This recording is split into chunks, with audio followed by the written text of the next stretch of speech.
I woke up to a strange sensation on my scalp, the feeling of cold air brushing where warmth should have been. My hand shot to my head, and in an instant I felt nothing but jagged strands. My long, dark hair, the one thing that had always made me feel beautiful and safe, was gone. As I scrambled out of bed, I saw it scattered across the sheets, like someone had dumped a bag of weeds. My heart raced as my eyes darted across the room, and there stood my sister Rachel, holding the scissors with a twisted smile. She tilted her head as if admiring a masterpiece, and whispered with a cruel laugh that I would never look better than her now. My scream caught in my throat as she walked out, leaving me stunned and shaking.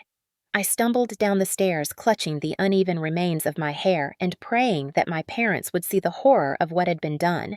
Instead of outrage, my father Charles sat back in his chair, sipping his morning coffee with a smirk curling his lips. He looked me straight in the eye and said the words that cut deeper than the scissors ever could. "Now you are pretty." His voice was calm, almost amused, as if my humiliation was some kind of family joke. My knees buckled and I gripped the banister to keep from collapsing. I glanced toward my mother Linda, searching desperately for comfort, but she averted her gaze, pretending to be lost in the newspaper. The silence in the room was suffocating. In that moment, I realized this was not just a prank by a jealous sister. This was an orchestrated cruelty endorsed by my own father and ignored by my mother. My world cracked open and the betrayal seared into me like fire.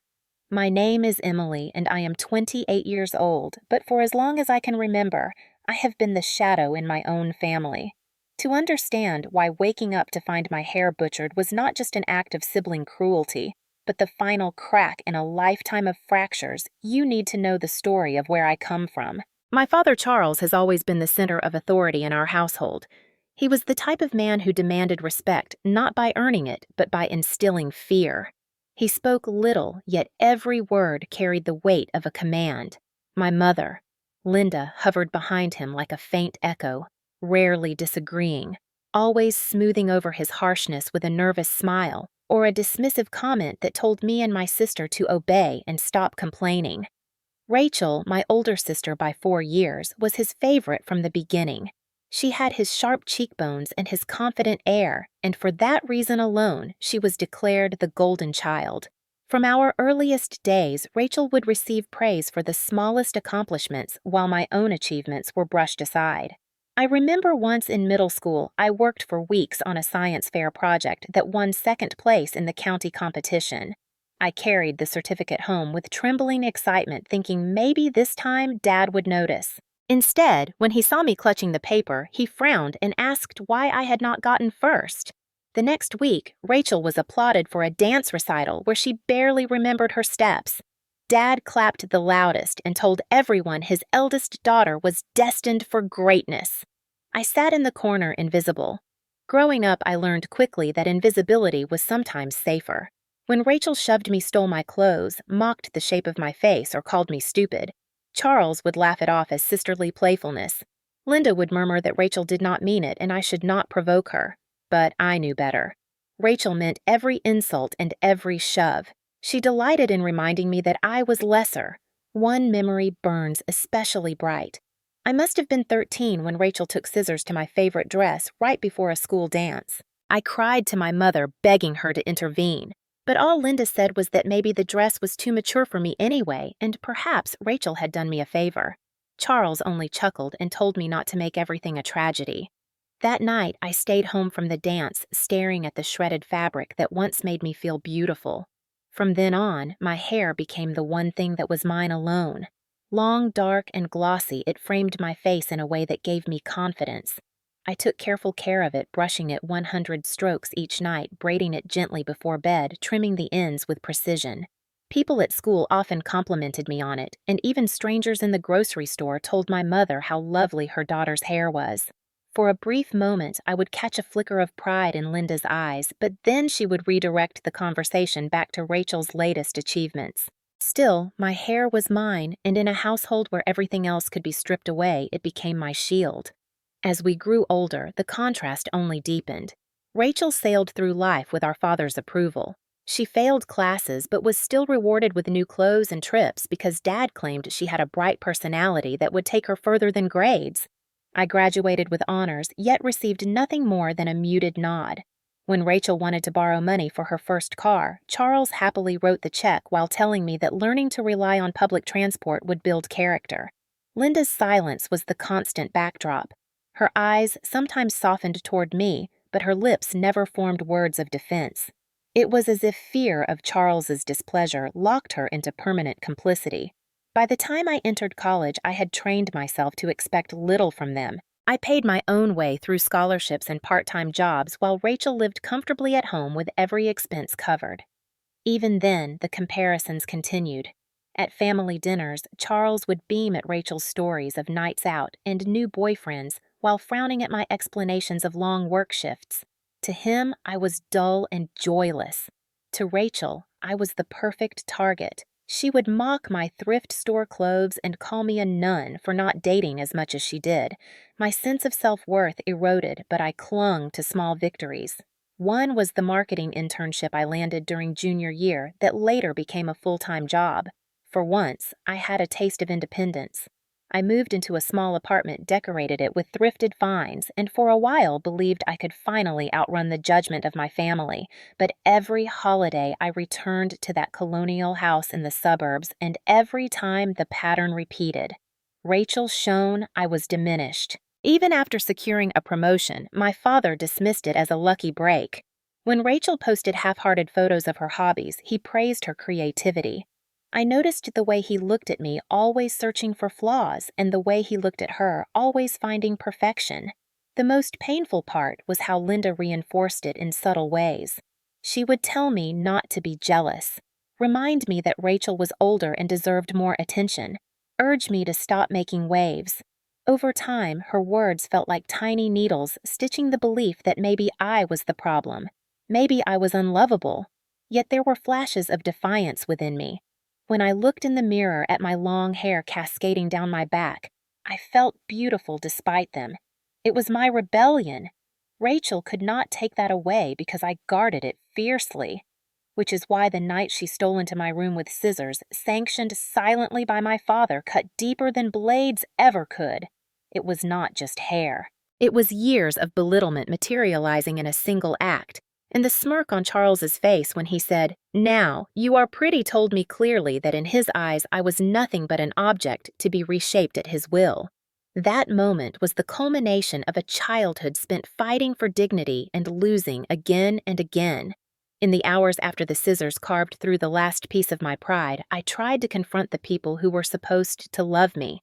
I stood in the living room trembling with strands of hair still clinging to my clothes, and my voice cracked as I asked my father why he would allow Rachel to do this to me. His eyes did not even blink. He said that I needed to stop whining because hair grows back, and maybe now I would stop acting like I was better than everyone else. The sting of those words lodged deep. It was not just dismissal. It was a declaration that he believed I deserved to be humiliated. I turned desperately to my mother Linda, hoping for a sliver of compassion, but she only muttered that Rachel probably did not mean any harm and that I should not exaggerate. Her gaze never lifted from the newspaper. Rachel leaned casually against the doorframe, twirling the scissors and grinning like a cat that had caught a mouse. She whispered so only I could hear that I would never be more than the ugly one and that Dad finally admitted it out loud. My stomach twisted. The betrayal was not hidden anymore. It was blatant and sanctioned. Over the following days, the atmosphere in the house grew heavier. Rachel strutted around proudly flaunting her victory while Charles acted as though my new look was an improvement. He made subtle comments at dinner about how I finally seemed less vain, as if my self-respect had been nothing more than vanity. Linda kept telling me not to start drama, repeating that things would blow over. But how could it blow over when every reflection reminded me of what had been stolen? I avoided mirrors, yet every accidental glimpse tore me open again. At work, colleagues asked why I had suddenly chopped all my hair, and I forced a smile, saying I wanted a change. Inside, I screamed. The abuse did not stop with the haircut. Rachel grew bolder, emboldened by our father's approval. She began mocking me at family meals, pointing at my head and calling me a boy. Charles chuckled. Even Linda smirked once before catching herself. I tried to push back with words, but every defense was twisted against me. Charles accused me of being dramatic, of always wanting to play the victim. Rachel laughed that I could not take a joke. My mother urged me to let it go for the sake of peace. The gaslighting was relentless, and I began questioning my own reality. Was I overreacting? Was I truly as weak as they claimed? I spent nights curled on my bed, clutching strands of the severed hair I had gathered from the floor like pieces of my identity I could not bear to throw away. Then came the next blow. One evening, Charles announced casually that we would be hosting a big celebration for Rachel's birthday and that many family friends would attend. I nodded silently until he added that Mark, my ex-boyfriend, would also be there. My chest tightened. Mark was not just an ex. He was a man who once belittled me constantly, who chipped away at my self-worth with sly insults and subtle manipulations until I was convinced I was unlovable. Escaping that relationship had taken everything in me. To hear that he was being invited back into my orbit was like being pushed into quicksand. I protested, saying it was cruel to invite him knowing our history. Charles waved his hand dismissively. He said Mark was still part of the family and that I was too dramatic to handle adult situations. Rachel's eyes glittered with satisfaction. She chimed in that Mark had always liked her better anyway, and maybe this time he would get the sister he deserved. The room erupted in laughter from them, and I felt as though the floor had given way beneath me. In the days leading to Rachel's birthday, I spiraled. I could not sleep, replaying images of Mark smirking across the dinner table while everyone ignored my pain. My appetite vanished. I lost weight and colleagues began asking if I was unwell. I wanted to disappear, but a part of me burned with anger.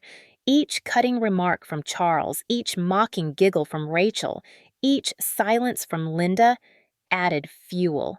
They were not content with stripping away my dignity in private. Now they wanted to parade my humiliation publicly. The weight of it pressed on me, but somewhere beneath the despair, a spark of resistance began to flicker.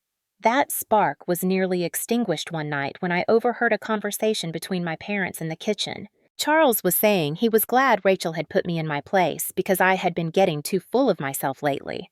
Linda replied that maybe I would finally settle down and stop causing embarrassment. My chest ached. They did not see Rachel's cruelty as a problem. They saw me as the problem. In that moment, it was clearer than ever. This was not about hair or about Mark. This was about control. They needed me small, voiceless, broken, so that Rachel could remain the star and Charles could maintain his power. Still, I fought the urge to give up. One evening, my friend Hannah came to visit. She had been my closest companion since college, someone who had seen me through heartbreak and late-night study sessions. The moment she saw my uneven hair, she gasped. I broke down sobbing in her arms and poured out everything that had happened. Unlike my family, she did not dismiss me. Her eyes blazed with anger on my behalf. She told me that what they had done was abuse, and that I could not let them define me anymore.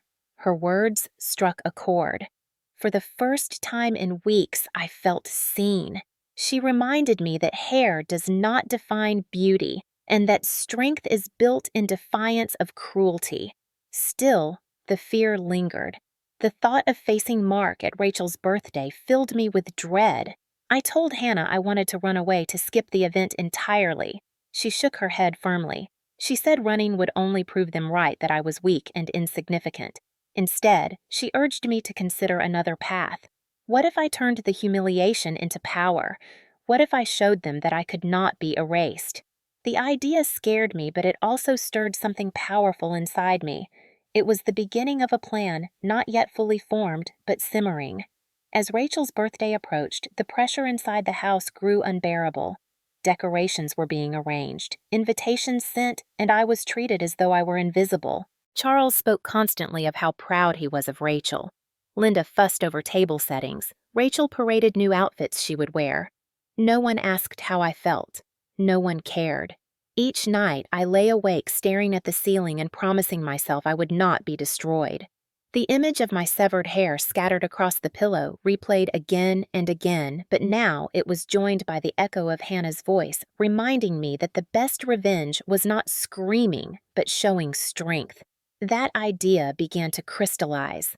By the eve of the birthday party, the tension had reached its peak.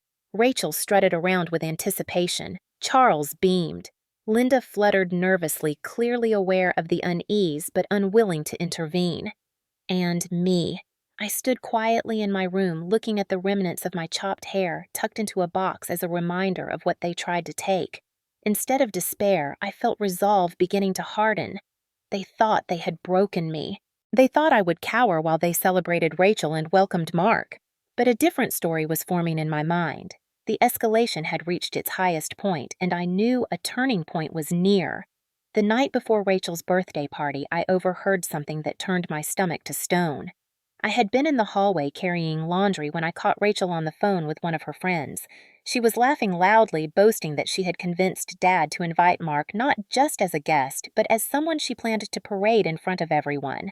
She said she wanted him to see how pathetic I looked now and that maybe he would finally realize he had chosen the wrong sister all along. My chest constricted. It was not enough for her to cut off my hair and strip me of dignity. She wanted to resurrect a man who had once chipped away at my soul and use him as a weapon against me. When I confronted Charles the next morning, his response was worse than I imagined. He said Mark was like a son to him, and that just because my relationship with him had failed did not mean the rest of the family had to suffer. I reminded him of the emotional abuse I endured, of the constant insults, of the way Mark belittled me until I doubted my own sanity. Charles shrugged and said, maybe I had been too sensitive, that Mark always seemed perfectly pleasant to everyone else. His words sank into me like acid. They had always accused me of being too dramatic, and now they were erasing years of my pain with a single careless phrase. Later that afternoon, Linda tried to soothe me by saying that inviting Mark was practical since he and Charles shared business interests and Rachel liked him. Her words carried no comfort, only betrayal.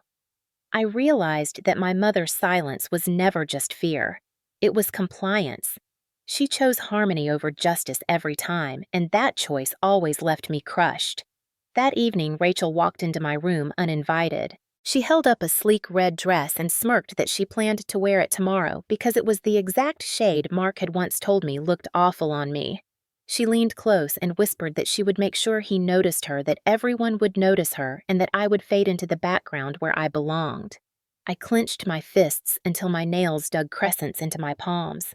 I wanted to scream, to rip the dress from her hands, to demand that she stop, but I froze as I had so many times before.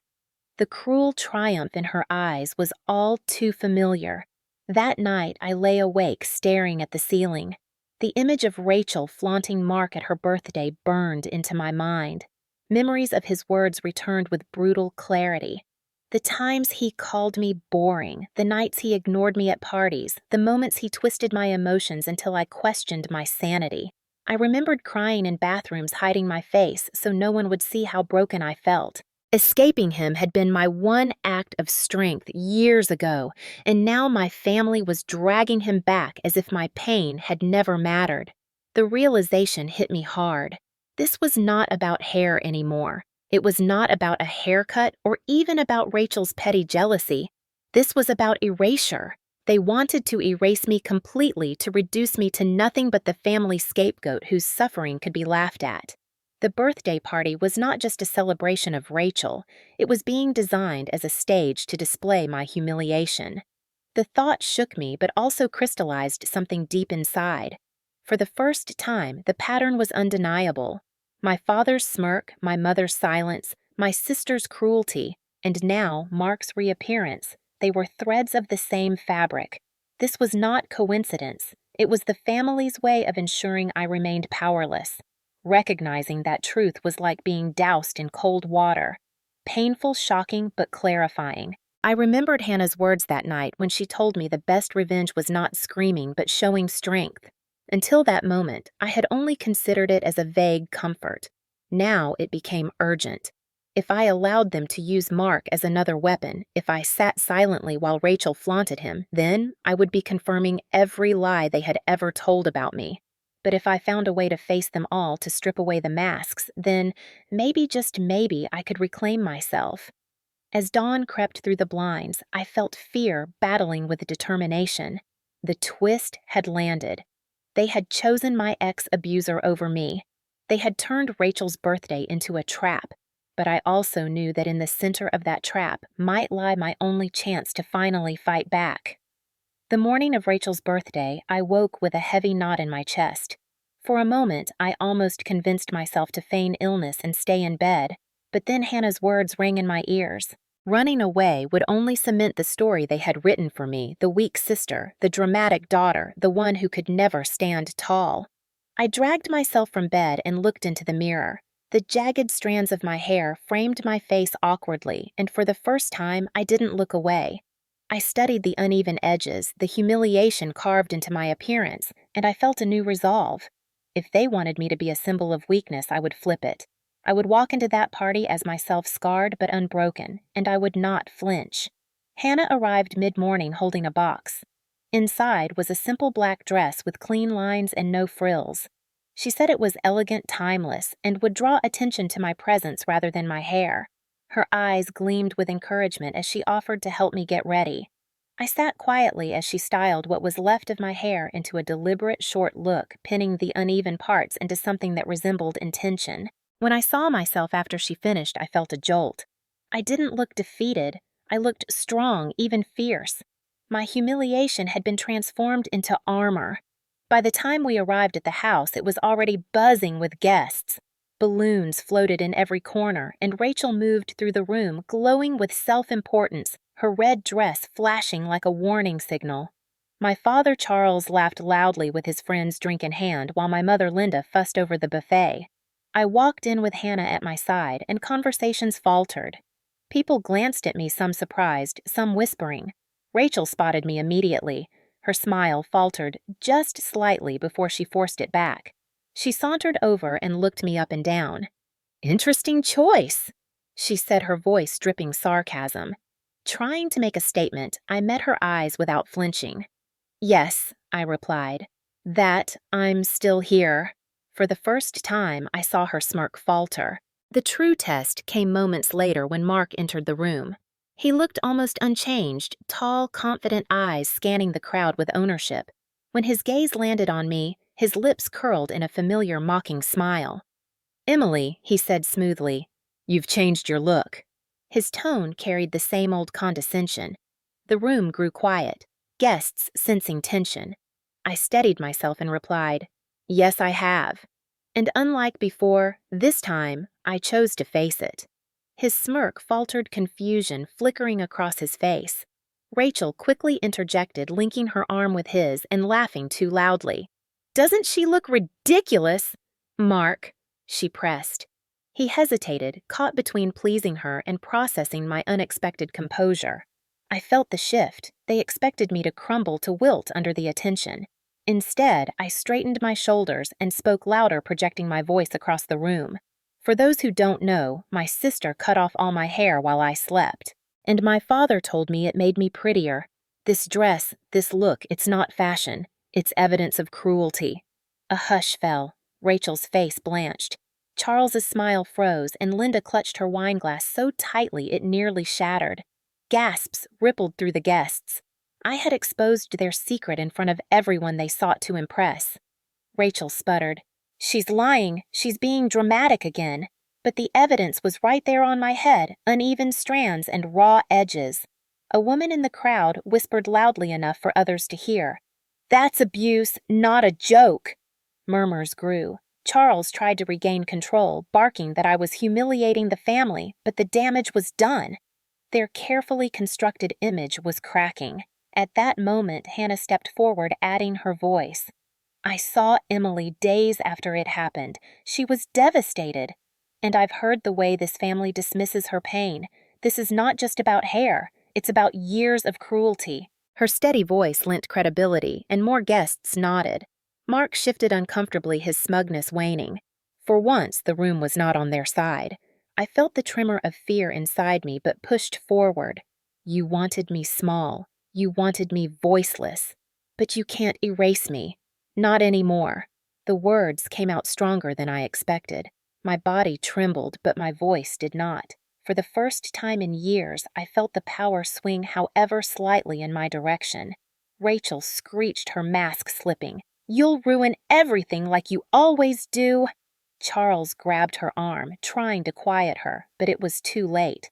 The guests had seen the ugliness behind the curtain. Linda muttered something about needing air and fled the room. Mark extricated himself from Rachel's grip and mumbled something about leaving early. The celebration atmosphere crumbled into awkward silence. As the party dissolved into whispers and excuses, I stood taller. I had turned their stage of humiliation into my platform of truth. The family that once silenced me had been exposed publicly. It wasn't victory yet, but it was the first strike. For the first time, I wasn't the one shrinking. I was the one forcing them to squirm. That night, alone in my room, I touched the uneven strands of my hair again. The pain was still raw, but mingled with something new. Pride. I had not let them win. The turning point had come, and though the battle was far from over, I knew the story was no longer theirs to write. It was mine. In the days after Rachel's disastrous birthday party, the house fell into a strange silence. My father, Charles, stomped around with clenched fists muttering about betrayal. My mother, Linda, avoided eye contact as if vanishing into chores, and Rachel locked herself in her room, emerging only to throw sharp glares in my direction. The humiliation they suffered in front of friends lingered like a wound, but for me, it was the first breath of freedom I had tasted in years. Still, I knew this was only the beginning. Exposing them had cracked the facade, but if I truly wanted to break the chains of their control, I needed a plan, something bigger, something undeniable that would strip away their masks completely. Hannah and I spent long nights at her apartment, cups of coffee cooling on the table as we whispered strategies. She insisted that the key was evidence. Words could be twisted, dismissed as exaggeration, but proof, photos, recordings, testimonies would force people to see the truth. I resisted at first. The idea of spying on my own family made my stomach churn, but then I remembered Rachel's scissors flashing in the moonlight and Charles's smirk as he told me I was pretty in my shame. That memory hardened me. I agreed. The next weeks became a secret operation. I borrowed a small recording device from Hannah's cousin who worked in tech.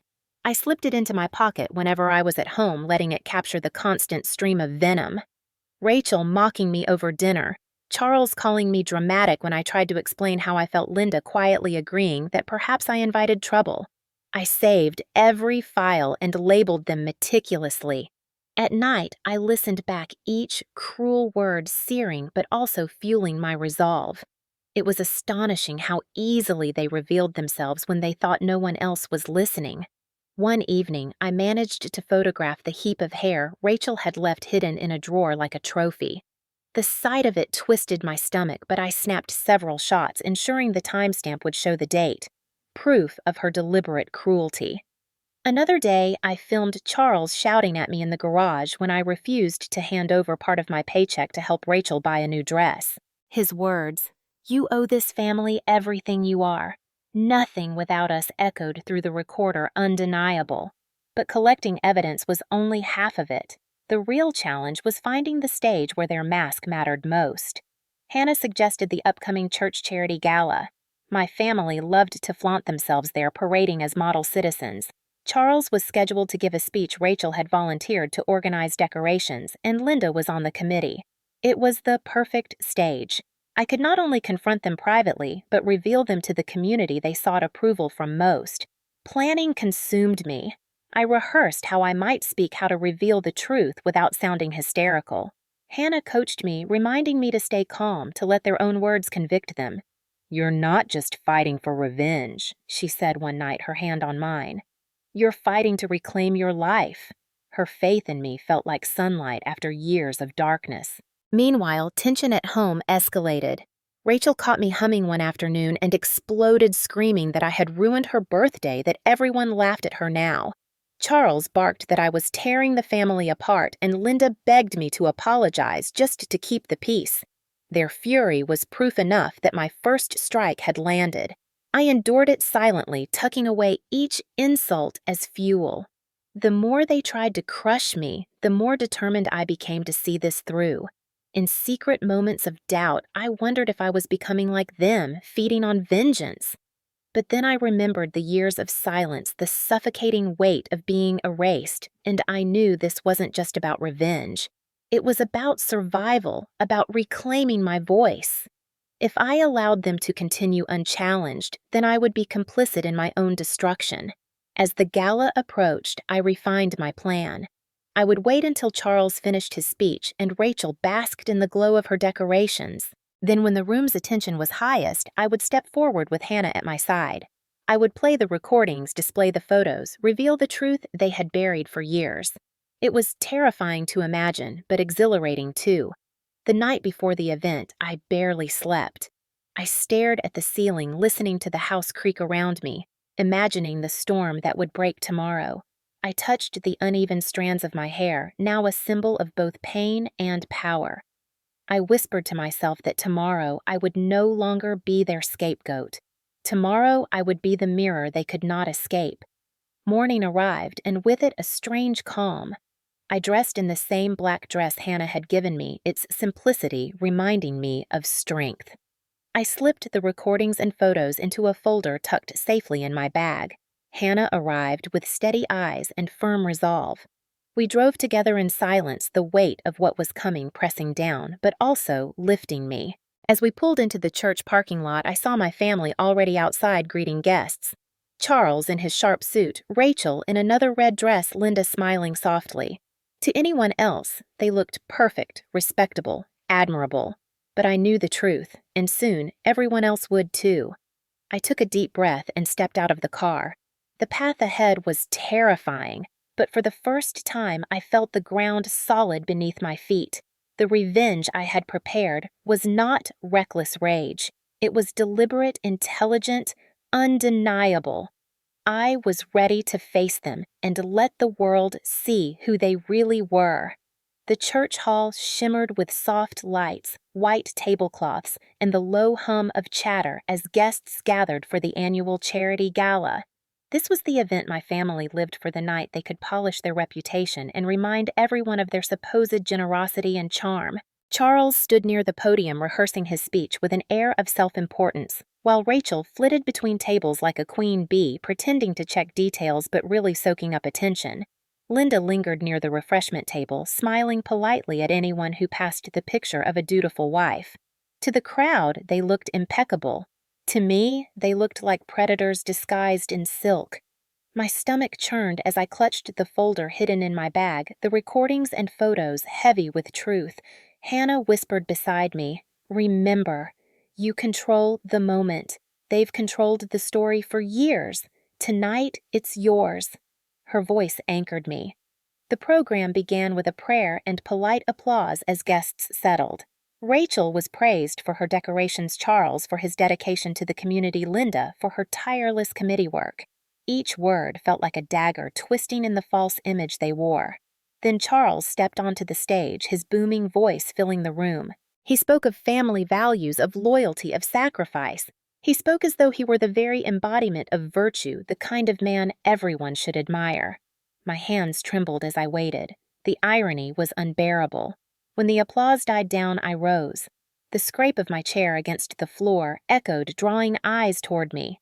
My knees quaked, but I forced myself forward until I stood at the edge of the stage. Charles blinked in surprise, his smile faltering. "Emily," he said through clenched teeth, hidden by a grin. "Not now." Rachel's eyes widened in alarm, and Linda's face drained of color. The room grew still. "Actually," I said, my voice louder than I imagined now, "is exactly the time." I pulled the folder from my bag. Gasps rippled through the crowd.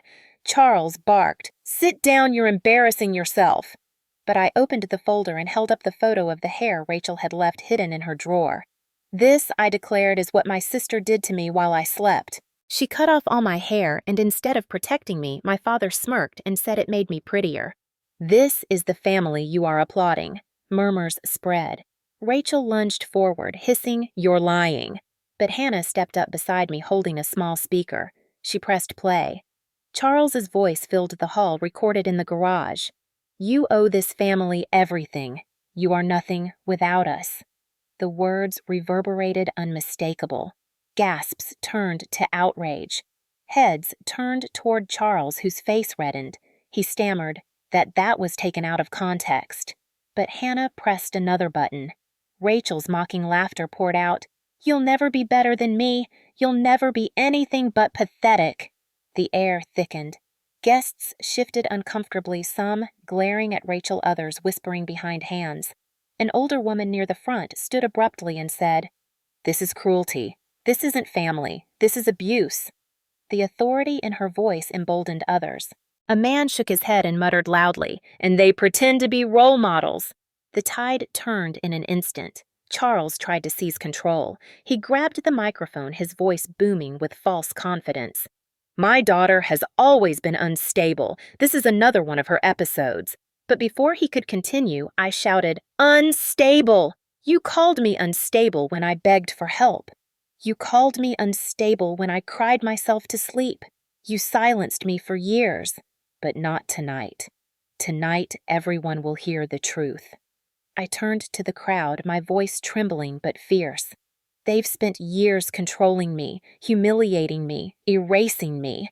Rachel's jealousy, my father's cruelty, my mother's silence, they've all played their part. You applaud them for charity while they tear down their own family." I gestured toward Linda. "And you? Mother, you watched. You looked away every time."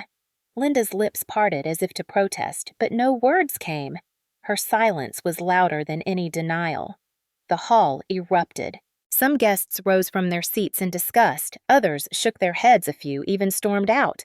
The perfect image my family had cultivated shattered like glass.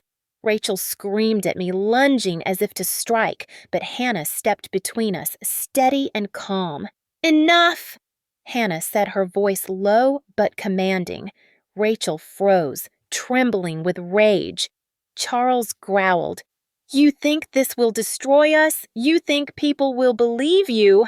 But his words sounded hollow against the weight of the recordings still echoing. One man from the committee stepped forward, pointing at Charles. "We can't allow someone who talks to his own daughter like that to represent our community.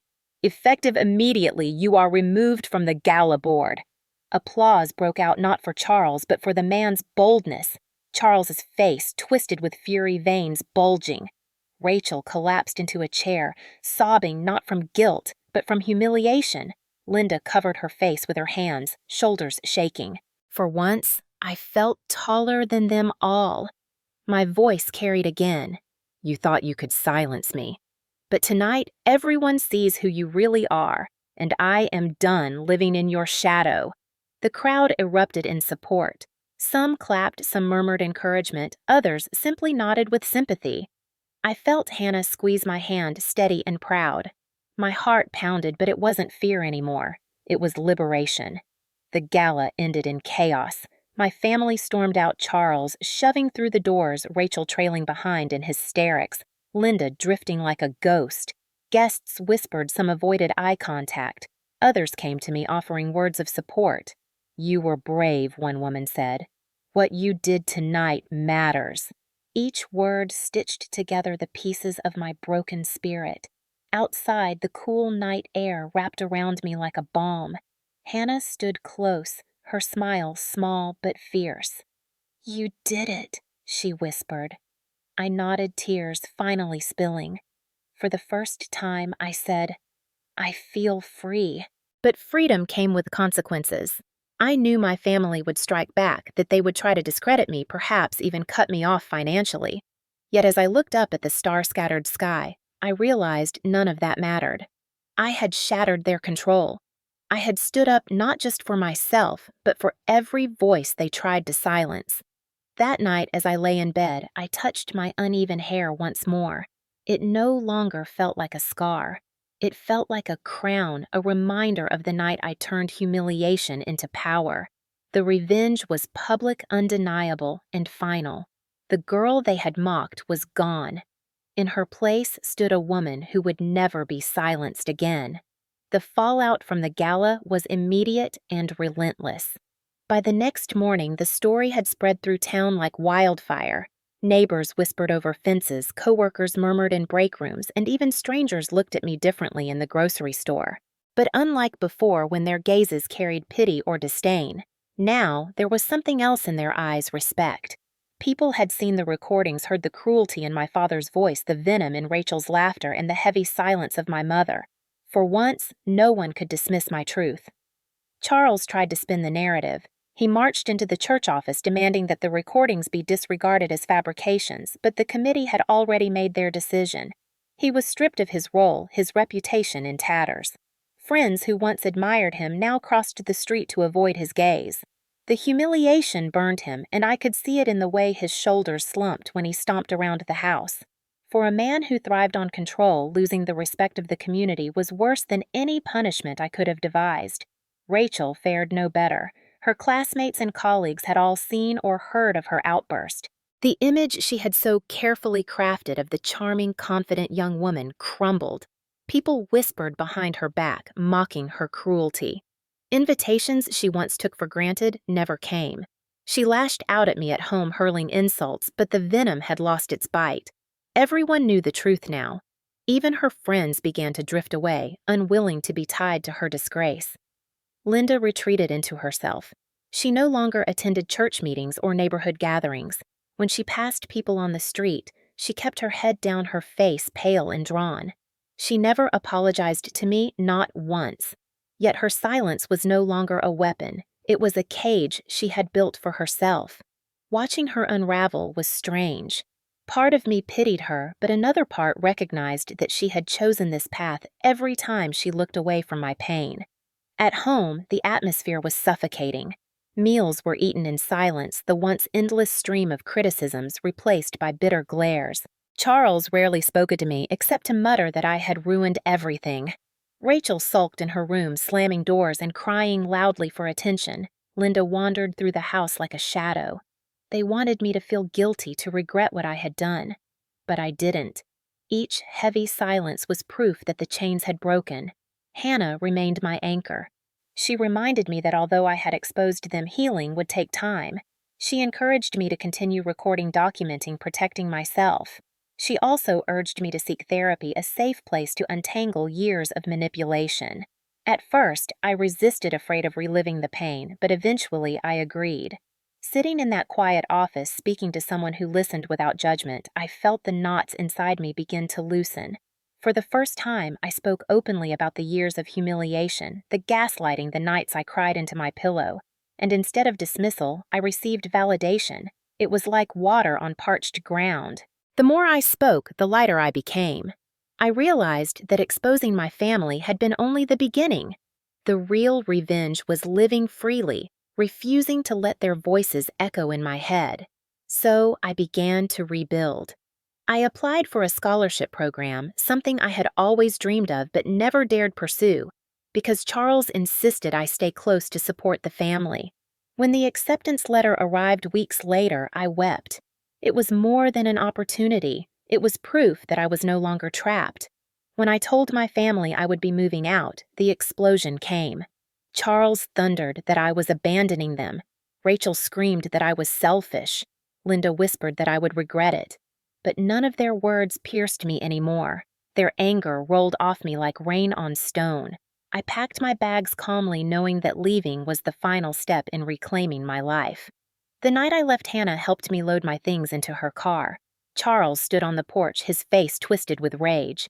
"You'll come crawling back," he spat. "You can't survive without us." I met his glare with steady eyes and replied, "I've already survived you. That's more than enough." The look on his face told me he understood the war was over. He had lost. Life outside their house was not easy, but it was mine. I learned to budget, to cook, to make mistakes without fear of ridicule. Hannah and I grew closer, her steady presence a reminder that love could exist without conditions. The scars remained, but they no longer defined me. Every time I touched my uneven hair, I remembered not the cruelty, but the strength it had given me. Months later, I attended another community event, this time as myself, not as the shadow of my family. People approached me with words of encouragement, some even thanking me for giving them courage to confront their own toxic relatives. I realized that my story had rippled outward, that my voice had broken not just my chains, but others as well. That was the greatest revenge of all, turning pain into power, silence into strength. As for my family, they lived in the ruins of their own making. Charles sulked in obscurity. Rachel's reputation never recovered, and Linda remained locked in her quiet denial. They had lost the one thing they prized most, the community's admiration, and they had done it with their own words. I stood taller than ever before, knowing that the girl who once cried in the dark had become a woman unafraid of the light. My journey had begun with humiliation and betrayal, but it ended with freedom and resilience. I had confronted my toxic family, exposed their cruelty, and reclaimed my life. That was the resolution, the justice, and the consequence they could never escape.